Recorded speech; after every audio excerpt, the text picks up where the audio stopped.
علیکم۔ ہمارا آج کا ٹاپک حاشیہ ملا عبداللہ کے بارے میں ہے۔ یہ دو حصوں پر مشتمل ہوتی ہے، حاشیہ اول اور حاشیہ دوم۔ حاشیہ میں ہمارے پاس اس وقت جو سابقہ پیپرز ہیں وہ حاشیہ اول اور دوم دونوں کے پیپرز ہیں۔ ان میں 2013 کا پیپر، 2014 کا پیپر، 2011 کا پیپر، 2015 کا پیپر، 2018 کا پیپر شامل ہیں۔ حاشیہ اول ایک آسان کتاب سمجھی جاتی ہے۔ مبادئ اور منطق دونوں میں سے کسی ایک کی جگہ آپ اس کو پڑھ سکتے ہیں۔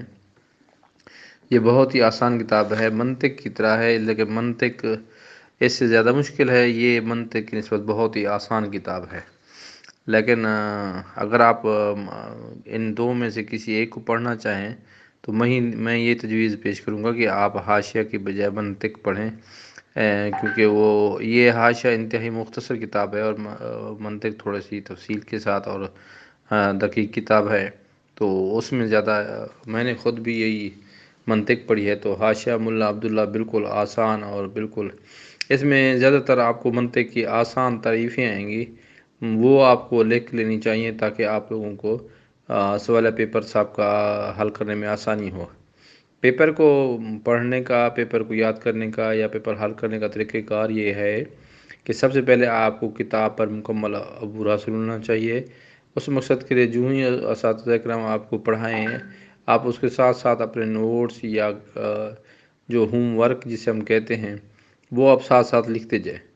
اس سے ایک آپ کا خود کا نوٹس تیار ہو جائے گا اور کتاب آپ کی مکمل حل ہو جائے گی۔ پھر اس کے بعد آپ دیکھیں سوالہ پیپر، سابقہ پیپر میں کس طرح کا سٹائل آتا ہے، کس طرح کے پیپر آئے ہوئے ہیں، اور آپ کو تیاری کرنے میں آسانی ہوگی۔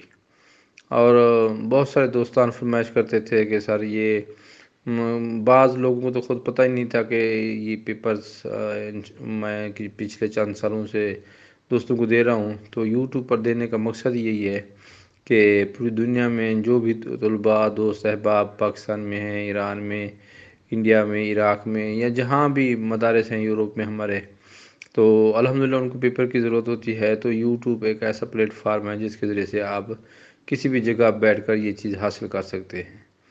اور اس کے علاوہ پیپرز کے علاوہ نوٹس شروحات جو ہیں وہ تیار ہو رہی ہیں، انشاءاللہ وہ آپ کی خدمت میں پیش کی جائیں گی۔